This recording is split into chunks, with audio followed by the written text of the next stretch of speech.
The rest need not be extended because they have no sign. For it is the counterpart sign 33 that would be extendable, and the object of the recollection of the Buddha, etc., is not a counterpart sign. Consequently there is no need for extension there.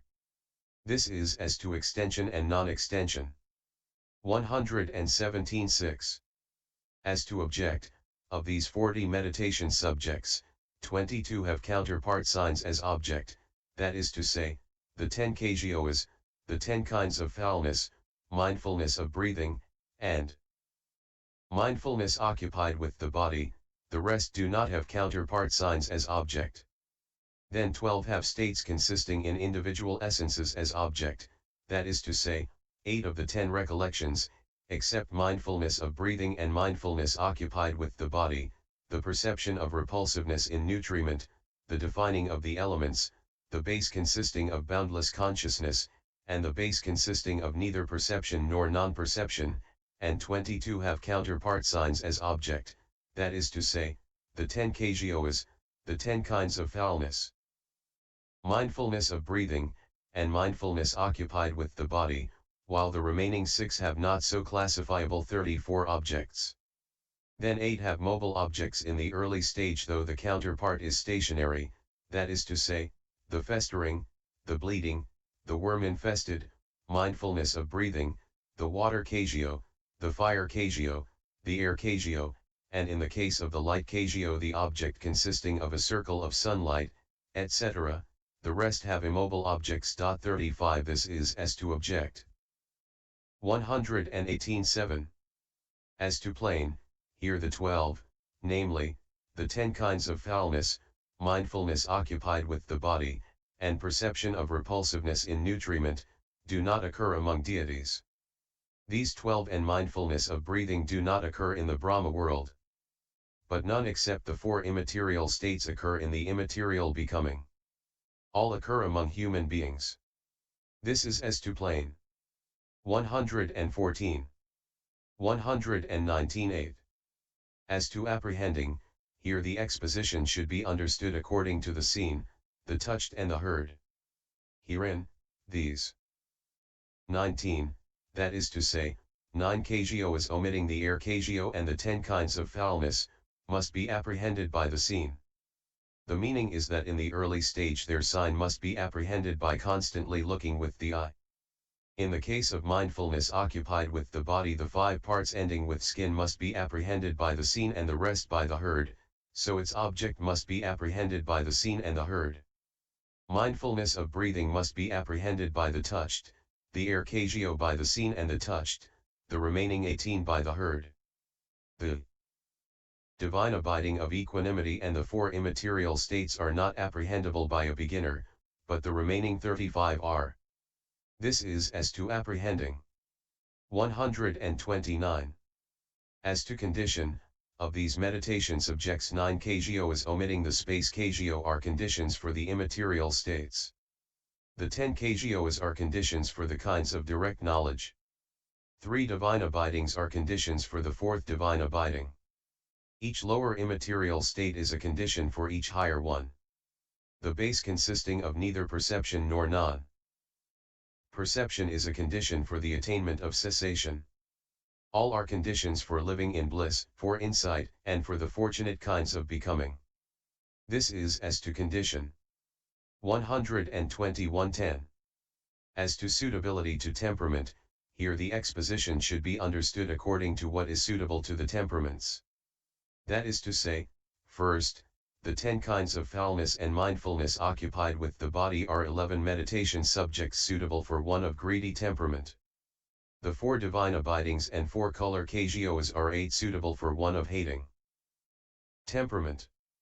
Mindfulness of breathing is the one recollection as a meditation subject suitable for one of deluded temperament and for one of speculative temperament. The first 6 recollections are suitable for one of faithful temperament. Mindfulness of death, the recollection of peace, the defining of the 4 elements, and the perception of repulsiveness in nutriment, are 4 suitable for one of intelligent temperament. The remaining kjoas and the immaterial states are suitable for all kinds of temperament. And any one of the kjoas should Be limited for one of speculative temperament and measureless for one of diluted temperament. This is how the exposition should be understood here as to suitability to temperament. 122 All this has been stated in the form of direct opposition and complete suitability. But there is actually no profitable development that does not suppress greed, etc., and help faith, and so on. And this is said in the Meghalaya Sutta. One should, in addition 36 develop these four things. Foulness should be developed for the purpose of abandoning greed, lust. Loving kindness should be developed for the purpose of abandoning ill will.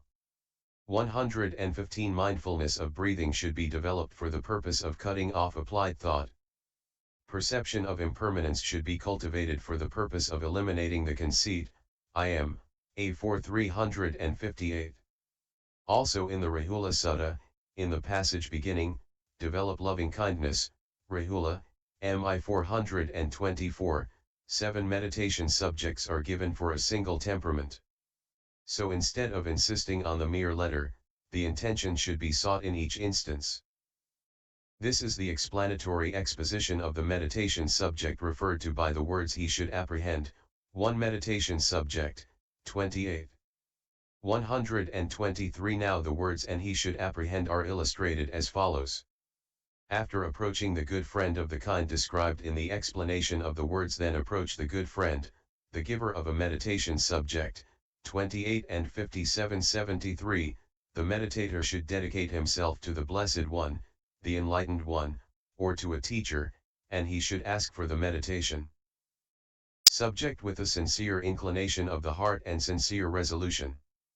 124 Herein, he should dedicate himself to the Blessed One, the Enlightened One. In this way, Blessed One, I relinquish this my person to you. For without having thus dedicated himself, when living in a remote abode he might be unable to stand fast if a frightening object made its appearance, and he might return to a village abode, become associated with laymen, take up improper search and come to ruin. But when he has dedicated himself in this way, no fear arises in him if a frightening object makes its appearance. In fact, only joy arises in him as he reflects, have you not wisely already dedicated yourself to the Enlightened One? 125 Suppose a man had a fine piece of costly cloth. He would feel grief if it were eaten by rats or moths, but if he gave it to a bhikkhu needing robes, he would feel only joy if he saw the bhikkhu tearing it up to make his patched cloak. And so it is with this. 126 When he dedicates himself to a teacher, he should say, I relinquish this my person to you, Venerable Sir. For one who has not dedicated his person thus becomes unresponsive to correction, hard to speak to, and unamenable to advice, or he goes where he likes without asking the teacher. Consequently, the teacher does not help him with either material things or the Dhamma, and he does not train him in the cryptic books. 37 Failing to get these two kinds of help, 116 he finds no footing in the dispensation, and he soon comes down to misconducting himself or to the lay state. But if he has dedicated his person, he is not unresponsive to correction, does not go about as he likes, is easy to speak to, and lives only in dependence on the teacher.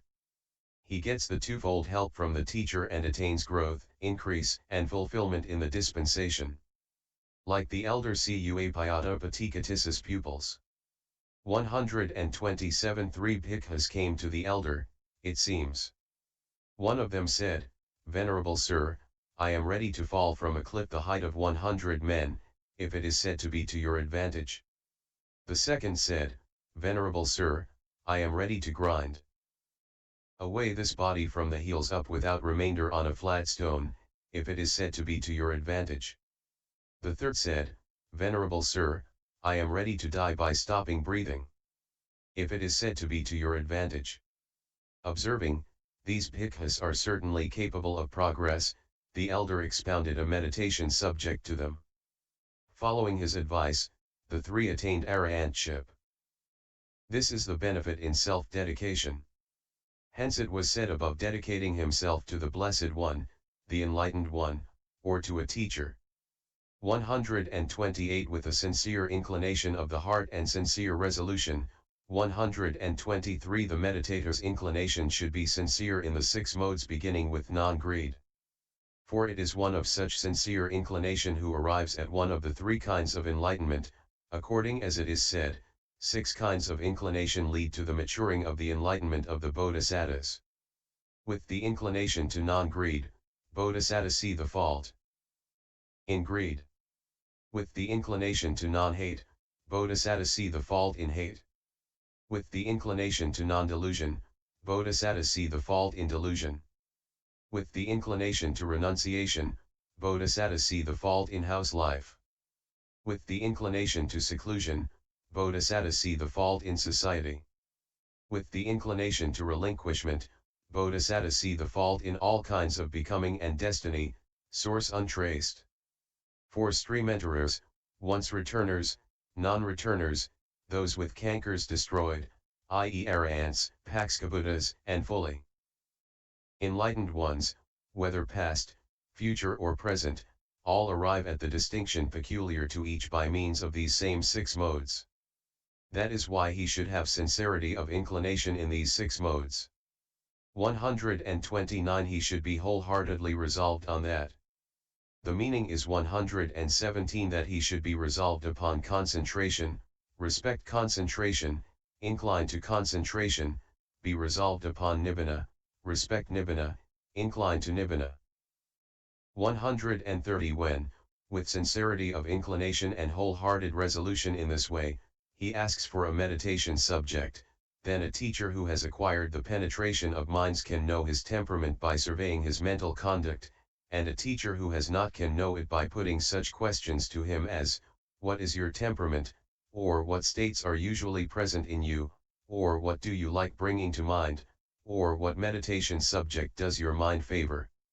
When he knows, he can expound a meditation subject suitable to that temperament.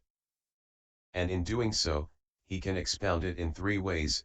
It can be expounded to one who has already learned the meditation subject by having him recite it at 1 or 2 sessions, it can be expounded to one who lives in the same place each time he comes, and to one who wants to learn it and then go elsewhere. It can be expounded in such a manner that it is neither too brief nor too long. 131 Herein, when first he is explaining the earth Kagyo, there are 9 aspects that he should explain. They are the 4 faults of the Kagyo, the making of a Kagyo, the method of development for one who has made it, the 2 kinds of sign, the 2 kinds of concentration, the 7 kinds of suitable and unsuitable, the 10 kinds of skill in absorption, evenness of energy, and the directions for absorption. In the case of the other meditation subjects, each should be expounded in the way appropriate to it. All this will be made clear in the directions for development. But when the meditation subject is being expounded in this way, the meditator must apprehend the sign as he listens. 132 Apprehend the sign means that he must connect each aspect thus, this is the preceding clause, this is the subsequent clause, this is its meaning, this is its intention, this is the simile. When he listens attentively, apprehending the sign in this way, his meditation subject is well apprehended. Then, and because of that, he successfully attains distinction, but not otherwise. This clarifies the meaning of the words and he must apprehend. 133 At this point the clauses approach the good friend, the giver of a meditation subject, and he should apprehend from among the 40 meditation subjects one that suits his own temperament. 28 have been expounded in detail in all their aspects. The 3rd chapter, called The Description of Taking a Meditation Subject in the Treatise on the Development of Concentration in the Path of Purification, composed for the purpose of gladdening good people.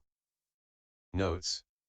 1. The answer to question, G, stretches from 3.27 to 11.119. That to question, H, from 11.120 up to the end of ch 13.